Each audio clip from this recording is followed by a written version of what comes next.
रात के 12:30 बज रहे थे। चारों तरफ मौत का सन्नाटा छाया हुआ था। जंगल पूरी तरह से शांत और सुनसान दिख रहा था। ऐसे में काला लबादा पहने एक शख्स हाथ में लालटेन लिए आगे बढ़ रहा था। उसके कदम सामने बने एक कुएं की तरफ बढ़ रहे थे। वो कुएं के करीब जाकर रुका और फिर उसने कुएं के अंदर एक पर्ची डाली।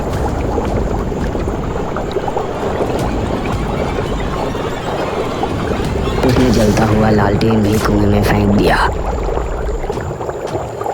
और उसके बाद तेज कदमों के साथ वहां से ऐसे भाग निकला जैसे कि अचानक कोई बड़ा खतरा वहां आ पहुंचा हो।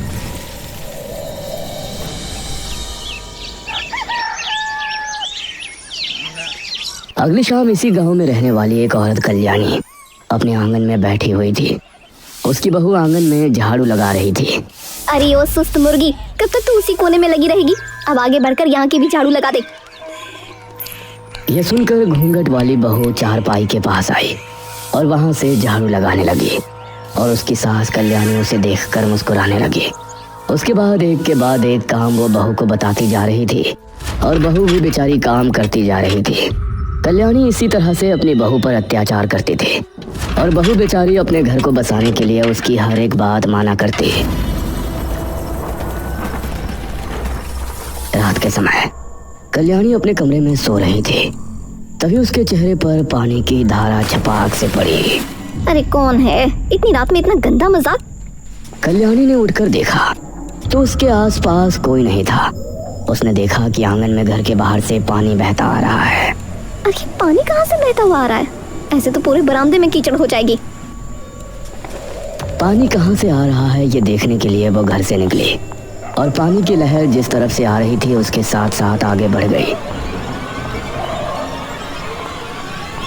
उसने कुछ कदम चलने पर ही देख लिया कि पानी की लहर जंगल की तरफ से आ रही है, तो ना जाने क्यों वो डर गई। हे भगवान! ना जाने उसे किस बात का डर हुआ। वो भागने के लिए घर की तरफ मुड़ी, लेकिन तभी किसी अदृश्य शक्ति ने उसका पैर खींचा। कोई मुझे बचाओ! कल्याणी कुएं पर पहुंची और पूरी तरह से कुएं के अंदर समा गई। उसकी चीख जंगल में गूंजी और चारों तरफ सन्नाटा छा गया। मेरा नाम रोहन है। मैं मेरे परिवार के साथ चांदीपुर गांव में रहता था। हमारा गांव बहुत ही सुंदर था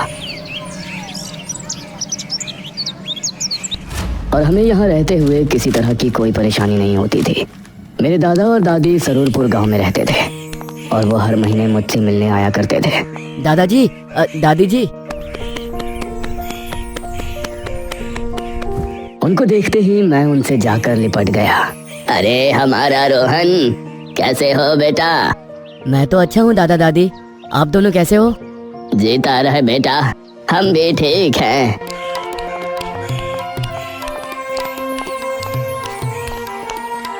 उन्होंने काफी देर तक मुझसे और मम्मी पापा से बात की और मैंने इस बार भी उनसे वही सवाल किया जो मैं हर बार उनसे किया करता था। दादाजी, मैं आपसे हर बार आपके गांव चलने की बात करता हूँ, लेकिन आप मुझे लेकर नहीं जाते हैं। लेकिन आज आपका कोई बहाना नहीं चलेगा। ये सुनकर दादा और दादी दोनों के चेहरे पर गंभीरता के भाव नजर आए और दादा बोले, ठीक है रोहन बेटा, इस बार तो नहीं, लेकिन अगली बार जब हम तुमसे मिलने आएंगे तो तुमको अपने गांव लेकर चलेंगे। दादाजी, अब फिर से? अरे रोहन बेटा, परेशान मत हो। अगर दादाजी आपको लेने नहीं आए तो मैं और तुम्हारे पापा हम तुमको दादाजी के गांव लेकर चलेंगे।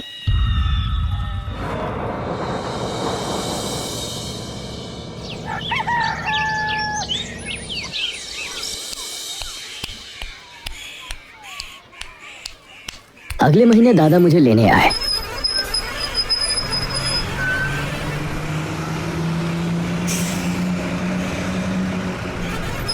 और मैं उनके साथ उनके गांव सरूरपुर आ गया। उनका गांव भी बहुत सुंदर था। पूरे दिन उन्होंने मुझे घुमाया फिराया।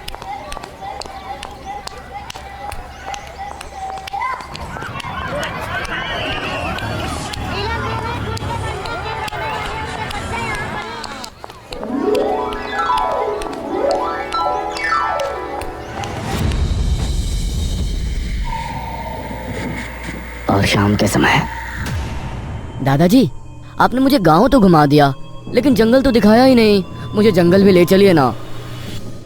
जंगल का नाम सुनकर दादा दादी के चेहरे का रंग उड़ सा गया और दादा बोले, अब बेटा जंगल का क्या देखना, जंगल तो हर एक गांव का एक जैसा ही होता है। पेड़ पौधे झाड़ियाँ वो तो ठीक वैसा ही है जैसा तुम्हारे गांव का जंगल है। दादा मुझे जंगल ले जाने से मना क्यों कर रहे थे, ये बात मुझे समझ नहीं आ रही थी।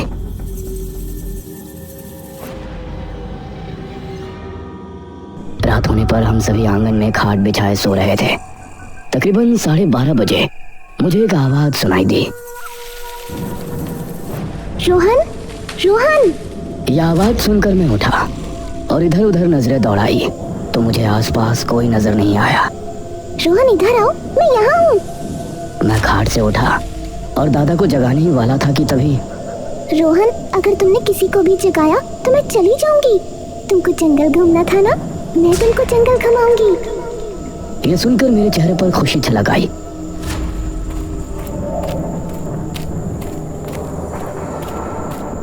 रोहन, तुम मेरी आवाज का पीछा करते हुए यहाँ तक आ सकते हो।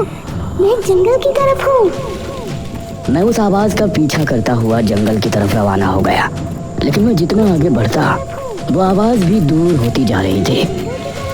आओ रोहन, तुम मेरे बहुत करीब हो। मैं जंगल के बेहद करीब था, तभी किसी ने मेरे कंधे पर पीछे से हाथ रखा। रोहन, यहाँ क्या कर रहे हो?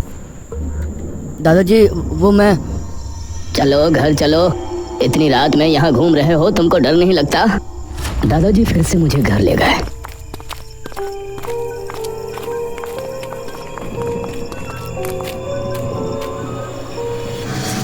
लेकिन मेरे मन में अभी भी वही बात चल रही थी कि जो आवाज मुझे सुनाई दे रही थी आखिर वो किसकी थी। अगले दिन शाम होने पर मैंने एक चाल चली। दादाजी, मैं खेलने के लिए गांव के मैदान में जा रहा हूँ। अरे बेटा, थोड़ी देर रुको, मैं भी तुम्हारे साथ चलता हूँ। दादाजी, आप मुझे मैदान में तो जाने दीजिए, मैं बहुत बोर हो रहा हूँ। मैं बच्चों के साथ खेलना चाहता हूँ। आपको जब आना हो तब आ जाना। मैं मैदान का बहाना करके वहां से निकला।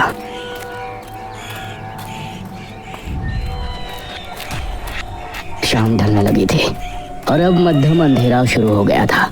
मेरे कदम अपने आप ही जंगल की तरफ बढ़ रहे थे। तभी मेरे सामने एक आदमी आकर रुका। अरे, तुम तो मोहन के पोते हो ना? जी काका, आप कौन? मैं तुम्हारे दादा का दोस्त हूँ। तुम यहाँ क्या कर रहे हो? काका जी, मुझे जंगल में घूमने का मन था, आप मुझे जंगल घुमा लाइए ना। जंगल में घूमना तुम्हारे लिए ठीक नहीं है, वहाँ एक कुआं है। कुआं है? लेकिन कुआं तो हमारे गांव में भी है, उससे खतरे की क्या बात है? हमारे गांव का कुआं कोई आम कुआं नहीं है। उसके पास तो मुझ जैसे बूढ़े और गांव के जवान भी जाने की हिम्मत नहीं करते। लेकिन ऐसा क्यों काका? वो सब तुम मत सोचो बेटा, बस इतना समझ लो और जंगल में जाने का विचार छोड़ दो। और ठीक है काका। चलो, मैं तुमको घर छोड़ देता हूँ।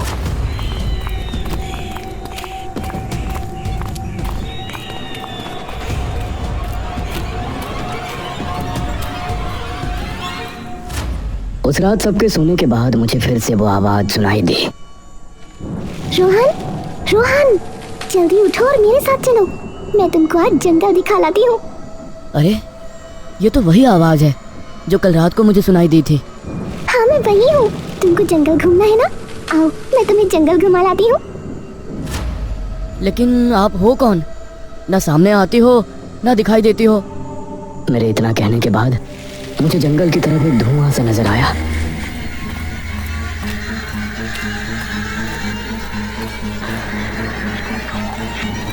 कुछ कदम बढ़ाने के बाद मुझे धुएं के अंदर एक धुंधला अक्स नजर आ रहा था, जिससे समझ आ रहा था कि वो कोई औरत है जिसने काली साड़ी पहनी हुई है।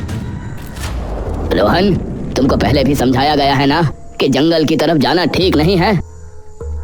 एक बार फिर से दादाजी को सामने देखकर मैं डर गया। दादाजी, मैं तो बस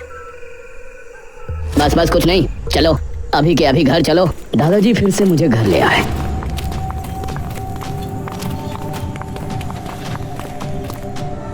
लेकिन मेरे मन में अब जंगल जाने की उत्सुकता और बढ़ गई थी।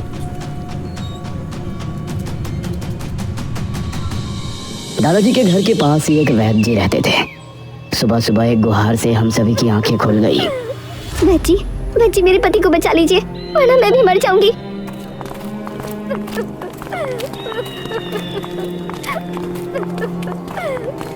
एक औरत अपने पति के साथ वैद्य जी के घर के बाहर बैठी थी। उसका पति जमीन पर पड़ा था और उसकी हालत बहुत खराब थी। अरे क्या हुआ इसको? इनको खून की उल्टियां हो रही हैं वैद्य जी, कल से कई हो चुकी हैं। इसे जल्दी अंदर लेकर जाओ। मेरे दादा और गांव के एक आदमी ने आगे बढ़कर उसके पति को सहारा दिया और उसे वैद्य जी के घर के अंदर ले गए। मैं भी उनके पीछे घर के अंदर पहुंच गया। ये इसके साथ कब से हो रहा है? वैद्य जी कल सुबह से ही इनके साथ ये हो रहा है, जब से अब तक न जाने कितनी उल्टियां कर चुके हैं। घबराओ नहीं, मैं इसकी दवा कर देता हूँ। वैद्य ने काफी समय लगाकर उसके लिए दवा बनाई। ये लो रमेश, इसे खा लो। दवा खाने के बाद कुछ देर बाद ही रमेश अपने पैरों पर आ गया और उसकी चीख पुकारें खत्म हो गईं। शुक्रिया वैद्य जी। इसे मिर्ची वाला कोई भी खाना मत देना। इसको सिर्फ और सिर्फ खिचड़ी खिलानी है और ये पुड़िया दिन में 4 बार इसको जरूर देना। जी वैद्य जी। चंद्रावती अपने पति रमेश को लेकर अपने घर चली गई।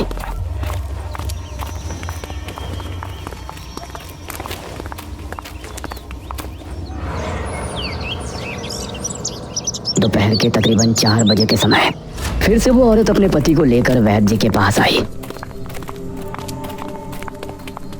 देखिए ना वैद्य जी, इनको फिर से उल्टी आई हैं। ये कैसे हो सकता है? जो दवा मैंने बनाकर दी है वो तो सबसे ज्यादा कारगर है। ऐसा नहीं हो सकता। तुमने इसे दवाई दी थी कि नहीं? रमेश जमीन पर गिरकर तड़पने लगा और उसकी आंखें लाल लाल चमक उठी। अरे बाप रे, ये इसे क्या हो रहा है?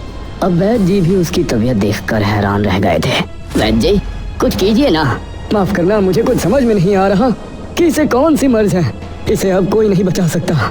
वैद्य जी की बात सुनकर उसकी पत्नी क्रोधित हो गई। वैद्य, तू कहता है कि मेरे पति को अब कोई नहीं बचा पाएगा? तो देखना, मेरे रमेश जिंदा रहेंगे और मैं इनको बचा कर ही रहूंगी।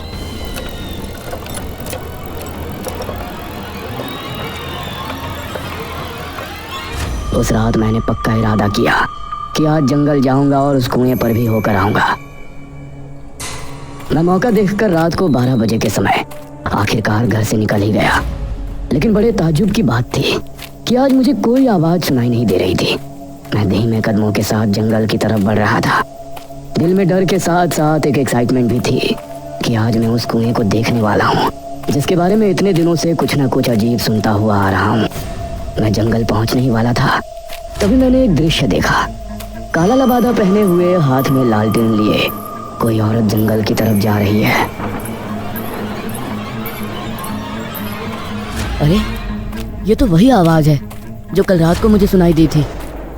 लेकिन आप हो कौन? ना सामने आती हो ना दिखाई देती हो। आप सामने तो आइए। दादाजी मैं तो बस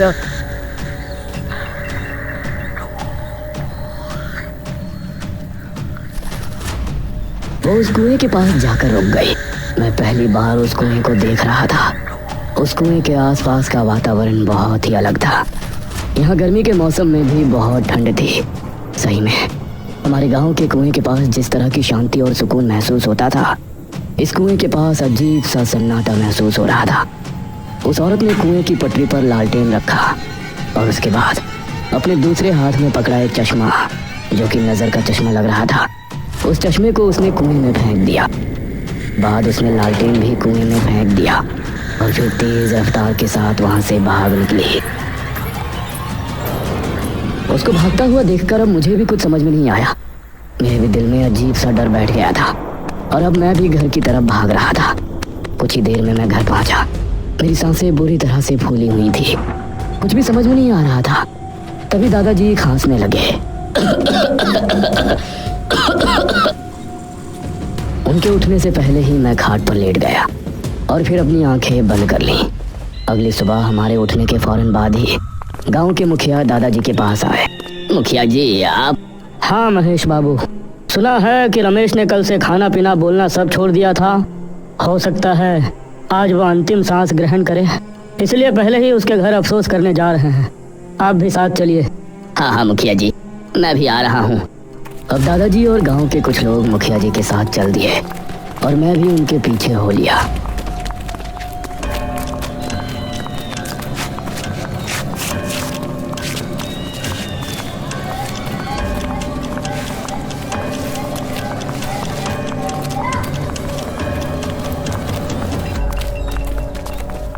सभी रमेश के घर पहुंचे तो उन्होंने पाया कि रमेश अपनी पत्नी के साथ आंगन में बैठा हुआ है और एकदम सही सलामत नजर आ रहा है। अरे रमेश तुम। जी मुखिया जी, आइए बैठिए। तुम ठीक कैसे हुए? ये सब तो भगवान। बस चुप रहिए। चंद्रावती ने उसकी बात बीच में ही काटते हुए कहा। मैंने कहा था ना कि मेरे रमेश को कुछ नहीं होगा, नतीजा आप देख सकते हैं। यह सुनकर वैद्य जी हैरान रह गए। नहीं, यह नहीं हो सकता। लगातार इतनी खून की उल्टियां करने के बाद कोई भी इंसान कभी नहीं बच सकता। यह असंभव है। तो क्या कहना चाहते हैं आप? यहाँ मेरे पति की आत्मा बैठी है। सरपंच जी, गांव के एक आदमी ने उंगली से रमेश के घर की चौखट की तरफ इशारा किया तो सबने देखा कि उसकी चौखट पर एक मटकी लटकी हुई है। ये क्या? उस मटकी को देखकर मुखिया और मेरे दादाजी समेत सभी गांव के लोग हैरान रह गए। ये तुमने बिल्कुल भी ठीक नहीं किया चंद्रावती, बिल्कुल भी ठीक नहीं किया। मेरे पति के बचने पर मुझे धन्यवाद देने की जगह आप लोग ये कह रहे हैं कि मैंने ठीक नहीं किया। चंद्रावती की बात से मैं भी सहमत था। भला उस औरत के पति के जिंदा बचने की खबर से सभी गांव वाले हैरान क्यों थे? मुखिया ने सबसे ना जाने क्या कहा। उस दिन से शाम होते ही गांव पूरी तरह से खाली हो जाता।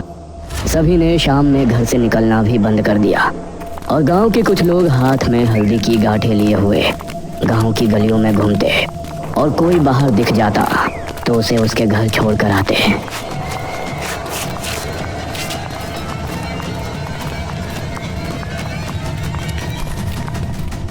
दादाजी, चंद्रावती के पति के ठीक हो जाते ही गांव का माहौल अजीब क्यों हो गया? क्यों लोग इस तरह से डरकर घरों में रहने लगे हैं? मुझे कुछ समझ में नहीं आ रहा। बेटा रोहन, तुम मुझसे वादा करो कि तुम इस बारे में कोई सवाल नहीं करोगे। तुम कभी भी जंगल में जाने की सोचोगे भी नहीं। जी दादाजी। मैंने दादाजी की हाँ में हाँ मिला दी, लेकिन अब मेरे मन में कई सवाल उठ रहे थे। कुएं के साथ साथ अब मुझे ये भी जानना था कि वो औरत कौन थी और इस तरह गांव के लोग चंद्रावती को किस बात का दोषी मान रहे थे। रोहन, रोहन, मेरे पास आओ, मैं आज तुमको जंगल घुमा लाती हूँ। रोहन, रोहन, मेरे पास आओ, मैं आज तुमको जंगल घुमा लाती हूँ।